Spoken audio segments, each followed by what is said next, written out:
그 후에 예수께서 각 성과 마을에 두루 다니시며 하나님의 나라를 선포하시며 그 복음을 전하실세 12 제자가 함께하였고 또한 악귀를 쫓아내심과 병 고침을 받은 어떤 여자들 곧 7 귀신이 나간 자 막달라인이라 하는 마리아와 헤롯의 청지기 구사의 아내 요한나와 수산나와 다른 여러 여자가 함께하여 자기들의 소유로 그들을 섬기더라. 각 동네 사람들이 예수께로 나아와 큰 무리를 이루니 예수께서 비유로 말씀하시되 씨를 뿌리는 자가 그 씨를 뿌리러 나가서 뿌릴새 더러는 길가에 떨어짐에 밟히며 공중의 새들이 먹어버렸고 더러는 바위 위에 떨어짐에 싹이 났다가 습기가 없으므로 말랐고 더러는 가시떨기 속에 떨어짐에 가시가 함께 자라서 기운을 막았고 더러는 좋은 땅에 떨어짐에 나서 100배의 결실을 하였느니라. 들을 귀 있는 자는 들을지어다. 제자들이 이 비유의 뜻을 물으니 이르시되 하나님 나라의 비밀을 아는 것이 너희에게는 허락되었으나 다른 사람에게는 비유로 하나니 이는 그들로 보아도 보지 못하고 들어도 깨닫지 못하게 하려 함이라. 이 비유는 이러하니라. 씨는 하나님의 말씀이요 길가에 있다는 것은 말씀을 들은 자니 이에 마귀가 가서 그들이 믿어 구원을 얻지 못하게 하려고 말씀을 그 마음에서 빼앗는 것이요 바위 위에 있다는 것은 말씀을 들을 때에 기쁨으로 받으나 뿌리가 없어 잠깐 믿다가 시련을 당할 때 배반하는 자요 가시떨기에 떨어졌다는 것은 말씀을 들은 자이나 지내는 중 이생의 염려와 재물과 향락의 기운이 막혀 온전히 결실하지 못하는 자요 좋은 땅에 있다는 것은 착하고 좋은 마음으로 말씀을 듣고 지키어 인내로 결실을 하는 자니라. 누구든지 등불을 켜서 그릇으로 덮거나 평상 아래 두지 아니하고 등경 위에 두나니 이는 들어가는 자들로 그 빛을 보게 하려 함이라. 숨은 것이 장차 드러나지 아니할 것이 없고 감추인 것이 장차 알려지고 나타나지 않을 것이 없느니라. 그러므로 너희가 어떻게 들을까 스스로 삼가라. 누구든지 있는 자는 받겠고 없는 자는 그 있는 줄로 아는 것까지도 빼앗기리라 하시니라. 예수의 어머니와 그 동생들이 왔으나 무리로 인하여 가까이 하지 못하니 어떤 이가 알리되 당신의 어머니와 동생들이 당신을 보려고 밖에 서 있나이다. 내 어머니와 내 동생들은 곧 하나님의 말씀을 듣고 행하는 이 사람들이라. 하루는 제자들과 함께 배에 오르사 그들에게 이르시되 호수 저편으로 건너가자. 이에 떠나 행선할 때에 예수께서 잠이 드셨더니 마침 광풍이 호수로 내리침에 배에 물이 가득하게 되어 위태한지라.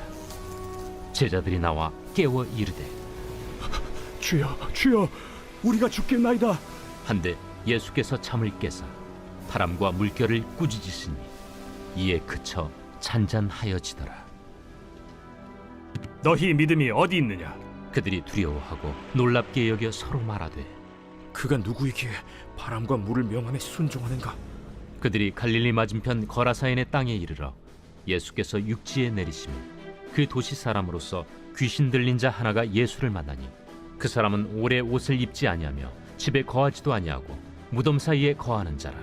예수를 보고 부르짖으며 그 앞에 엎드려 큰 소리로 불러 지극히 높으신 하나님의 아들 당신이 나와 무슨 상관이 있나이까? 당신께 구하노니 나를 괴롭게 하지 마옵소서.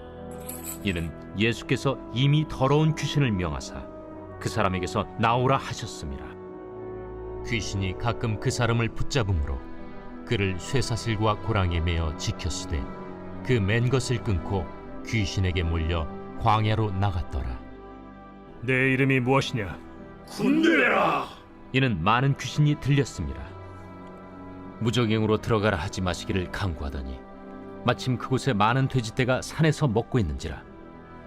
귀신들이 그 돼지에게로 들어가게 허락하심을 강구하니 이에 허락하시니 귀신들이 그 사람에게서 나와 돼지에게로 들어가니 그때가 비탈로 내리다라 호수에 들어가 몰사하거나 치던 자들이 그 이루어진 일을 보고 도망하여 성내와 마을에 알리니 사람들이 그 이루어진 일을 보러 나와서 예수께 이르러 귀신 나간 사람이 옷을 입고 정신이 온전하여 예수의 팔치에 앉아 있는 것을 보고 두려워하거늘 귀신 들렸던 자가 어떻게 구원받았는지를 본 자들이 그들에게 이르매 거라사인의 땅 근방 모든 백성이 크게 두려워하여 예수께 떠나가시기를 구하더라. 예수께서 배에 올라 돌아가실세 귀신 나간 사람이 함께 있기를 구하였으나 예수께서 그를 보내시며 이르시되 집으로 돌아가 하나님이 내게 어떻게 큰 일을 행하셨는지를 말하라. 하시니 그가 가서 예수께서 자기에게 어떻게 큰 일을 행하셨는지를 온 성내에 전파하니라. 예수께서 돌아오심에 무리가 환영하니 이는 다 기다렸음이라. 이에 회당장인 야이루라 하는 사람이 와서 예수의 발 아래에 엎드려 자기 집에 오시기를 간구하니 이는 자기에게 12살 된 외딸이 있어 죽어가미러라. 예수께서 가실 때에 무리가 밀려들더라.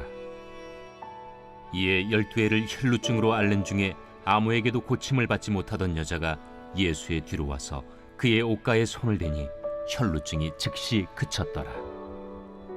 내게 손을 댄 자가 누구냐? 다 아니라 할 때에 베드로가 이르되 주여, 무리가 밀려들어 미나이다. 내게 손을 댄 자가 있도다. 이는 내게서 능력이 나간 줄 알미로다. 여자가 스스로 숨기지 못할 줄 알고 떨며 나아와 엎드리어 그 손댄 이유와 곧 나은 것을 모든 사람 앞에서 말하니 딸아, 네 믿음이 너를 구원하였으니 평안히 가라. 아직 말씀하실 때에 회당장의 집에서 사람이 와서 말하되 당신의 딸이 죽었나이다. 선생님을 더 괴롭게 하지 마소서. 예수께서 들으시고 이르시되 두려워하지 말고 믿기만 하라. 그리하면 딸이 구원을 얻으리라. 그 집에 이르러 베드로와 요한과 야고보와 아이의 부모 외에는 함께 들어가기를 허락하지 아니하시니라. 모든 사람이 아이를 위하여 울며 통곡하매 예수께서 이르시되 울지 말라. 죽은 것이 아니라 잔다. 그들이 그 죽은 것을 아는 고로 비웃더라. 예수께서 아이의 손을 잡고 불러 아이야, 일어나라. 그 영이 돌아와 아이가 곧 일어나거늘 예수께서 먹을 것을 주라 명하시니 그 부모가 놀라는지라. 예수께서 경고하사 이 일을 아무에게도 말하지 말라. 새벽 영성 기도 시간입니다. 오늘은 누가복음 8장 말씀 살펴보겠습니다. 오늘 말씀에서 예수님은 말씀에 대한 중요한 가르침을 주고 계십니다. 8장 전체를 말씀이라는 키워드로 묶어볼 수 있습니다. 먼저 씨 뿌리는 자의 비유가 나옵니다. 씨 뿌리는 자에 대한 내용은 오늘 주된 내용이기에 조금 뒤에 살펴보겠습니다. 씨 뿌리는 자에 대한 비유 뒤에는 등경에 대한 내용이 나오는데요. 16절입니다. 누구든지 등불을 켜서 그릇으로 덮거나 평상 아래에 두지 아니하고 등경 위에 두나니 이는 들어가는 자들로 그 빛을 보게 하려 함이라. 등경에 대한 말씀입니다. 왜 등경에 대한 말씀을 하셨을까요? 시편 말씀에 주의 말씀은 내 발의 등이요 내 길의 빛이니이다 말씀 있지 않습니까? 등경을 위에 두어서 빛을 비추는 것처럼 말씀으로 살아가는 사람이 빛이 되라는 뜻 아닐까요? 다음으로는 예수님의 가족에 대한 내용이 나옵니다.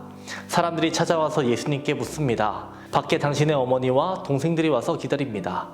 그때 예수님이 말씀하십니다. 21절입니다. 내 어머니와 내 동생들은 곧 하나님의 말씀을 듣고 행하는 이 사람들이라 하시니라. 그 뒤에 배에서 두려워하는 제자들과 귀신 들린 사람들에 대해서 나옵니다.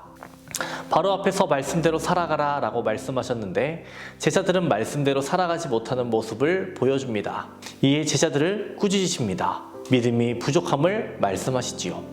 그 뒤에는 믿음이 들어간 사람들, 말씀대로 살아가려고 애쓰는 사람들이 등장합니다. 그 첫 번째로 나오는 사람이 귀신 들린 사람이에요.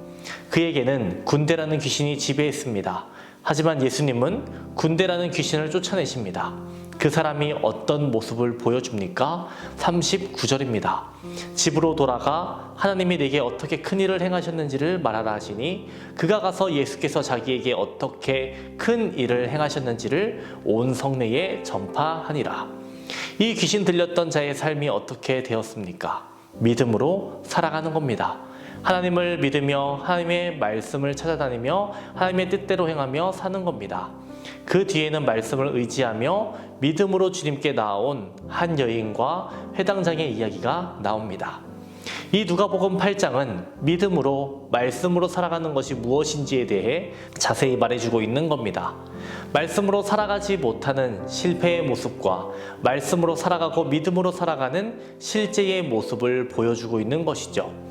이 전체의 내용 중에서 예수님이 비유로 말씀하신 4가지 땅에 뿌려진 씨에 대해 잠깐 나누도록 하겠습니다. 예수님은 사람의 마음을 4가지 땅으로 비유하셨습니다. 길가, 바위, 가시떨기 속이라고 말씀하셨습니다. 5절에서 8절입니다. 씨를 뿌리는 자가 그 씨를 뿌리러 나가서 뿌릴새 더러는 길가에 떨어짐에 밟히며 공중의 새들이 먹어버렸고 더러는 바위 위에 떨어짐에 싹이 났다가 습기가 없음으로 말랐고 더러는 가시떨기 속에 떨어짐에 가시가 함께 자라서 기운을 막았고 더러는 좋은 땅에 떨어짐에 나서 100배의 결실을 하였느니라. 이 말씀을 하시고 외치시되 들을 귀 있는 자는 들을지어다. 본문에서 씨는 무엇이겠습니까? 말씀이라고 예수님께서는 해석해 주셨습니다. 말씀이 떨어졌으나 누군가의 마음은 길가이고 바위이고 가시떨기여서 말씀을 빼앗기고 잠시 믿다가 시련으로 배반하고 믿기는 하나 온전히 결실을 맺지 못하는 자가 된다라고 말씀해 주시는 겁니다. 여러분의 마음밭은 어떤 밭입니까? 다들 좋은 땅이라고 생각하신다면 참으로 안타까운 일입니다. 어떻게 지금 모두가 좋은 밭일 수 있겠습니까? 이런 곳이 있다면 천국일 겁니다. 누군가의 마음은 길가이고 바위이고 가시떨기입니다. 좋은 땅이 되어야 하겠지만 내 현실을 정확히 인식하는 것이 굉장히 중요한 겁니다. 내 마음이 길가이고 바위이고 가시떨기임을 인정하시기 바랍니다. 그리고 그 마음밭을 개간하시기 바랍니다. 그 마음밭을 쓸모있게 만드시기 바랍니다. 하나님의 말씀이 심겨지게 자신의 마음밭을, 자신의 태도를 바꾸시기를 바랍니다. 사실 제일 위험한 사람이 누구냐? 스스로 좋은 밭이라고 생각하는 사람입니다. 오히려 겸손한 사람은요, 주님을 위해 부지런히 애쓰는 분들은요, 저는 아직도 멀었습니다. 제 마음밭은 여전히 길가이고 바위이고 가시떨기입니다. 저는 무익한 종입니다. 지금까지 어려운 것들 믿음으로 많이 지나왔지만 인간은 연약하기에 언제 또 넘어질지 모릅니다. 저는 제 마음밭이 좋은 밭이 되기를 바랄 뿐입니다. 이렇게 말할 겁니다. 나를 알고 적을 알면 백전불패라고 했습니다.